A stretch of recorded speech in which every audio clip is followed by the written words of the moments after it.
Guys, cukai barang diorang naik senyap-senyap. Apa ni? Saya pun tahu bila saya dah baca Harakah Daily yang ni. Hipokrit betul kerajaan Madani ni. Dulu terpaling lawan cukai-cukai, kononnya cukai ni zalim. Sekarang mereka pula yang buat cukai dalam senyap. Jom tonton video ni sampai habis.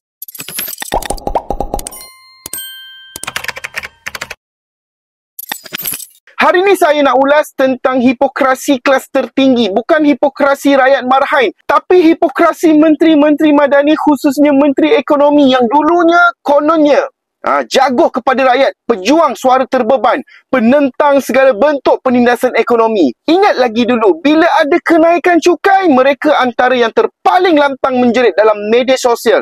Kononnya kerajaan zalim, tak cakna rakyat, tak pandai urus ekonomi. Mereka tulis panjang-panjang. Kononnya nak lindungi golongan B40 lah, M40 lah daripada bebanan kos sehari hidup. Waktu menjadi pembangkang, mereka lah yang jadi juara suara rakyat. Tapi hari ini mereka duduk di tampuk kepimpinan kuasa. Siapa sebenarnya yang lebih zalim? Menteri Ekonomi hari ini bukan saja gagal menstabilkan harga barang, malah diam membisu bila cukai jualan diperluaskan secara senyap pada 9 Jun lalu. Rakyat hanya tahu daripada perwartaan rasmi. Tiada sidang media, tiada pengumuman, tiba-tiba 1 Julai nanti rakyat terpaksa bayar lebih untuk barangan asas. Ini namanya pengkhianatan senyap. Dulu kononnya menolak GST sebab membebankan rakyat. Hari ini senyap-senyap lulus perintah baharu perluaskan cukai jualan. Apa bezanya?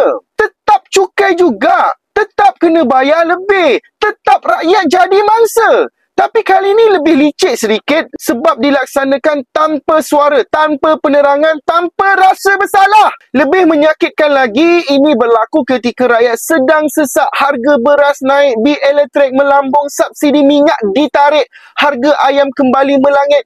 Tapi Menteri Ekonomi buat apa? Buat-buat tak tahu je. Yang tahu bagi ucapan yang lunak, janji palsu dan berbangga kononnya ekonomi Malaysia stabil. Stabil apa kalau rakyat makin miskin dan kerajaan semakin rakus? Kerajaan Madani kononnya mahu wujudkan masyarakat rahmah, makmur dan peduli. Tapi hari ini kita nampak hanyalah kerajaan yang pandai menghukum rakyat dengan dasar-dasar yang senyap. Dulu kutuk orang lain naikkan harga minyak. Hari ini naik sendiri. Dulu kata pemimpin tak faham denyut nadi rakyat. Hari ini sendiri sudah tuli dan bisu bila rakyat menjerit dengan isu rakyat. Cukuplah munafik politik sebegini. Rakyat bukannya bodoh. Rakyat sedang memahati. Menteri Ekonomi dan barisan Menteri Madani kena bertanggungjawab. Jangan sembunyi di belakang statistik cantik yang tak menggambarkan realiti. Jangan lari daripada menjawab mengapa keputusan seperti ini dibuat dalam gelap. Kerajaan yang sebenar-benar prihatin tidak akan menambah beban rakyat dalam keadaan negara yang sedang sarat sakit. Tapi nampaknya mereka hanya prihatin pada kuasa dan publicity, bukannya pada periuk nasi rakyat. Kita tidak mahu kerajaan yang tak cakap serupa bikin.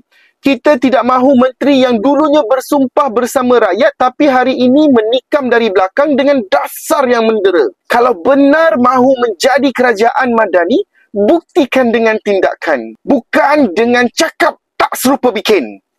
Okey guys, sampai di sini sahaja ulasan saya. Terima kasih kerana menonton sampai habis. Jangan lupa guys, like kalau korang setuju, komen kalau ada pandangan, share kalau korang rasa video ni bermanfaat, dan yang paling penting subscribe untuk terus cakna isu semasa politik negara. Jumpa lagi dalam video-video yang akan datang, insyaAllah. Assalamualaikum dan jaga diri anda baik-baik.